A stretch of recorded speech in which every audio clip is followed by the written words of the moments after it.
Siste 10. Klar, ferdig. Kjør!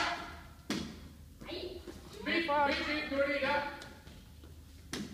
Bra, Mikkel. Det var litt for lang. Der satt den. Det var 2-3-2. Du slår litt hardt. Theodor, litt hardt. Husk at Kjellebladet skal peke. 4-2. Og 4-3. Det var der.